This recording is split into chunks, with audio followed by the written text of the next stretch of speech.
సీతకి రాముడే సొంతమయ్యే చోటిది నీలతో ఆకాశం వీయముందే వేళిది మూడు ముళ్ళు వేస్తే మూడు లోకాలకి ముచ్చటొచ్చినమ్మా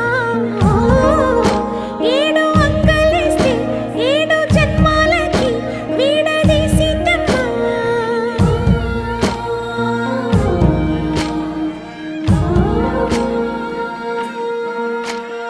సీతమ్మ వాకిట్లో సిరిమల్లె చెట్టుపై చిలక వాలింది చిలకమ్మ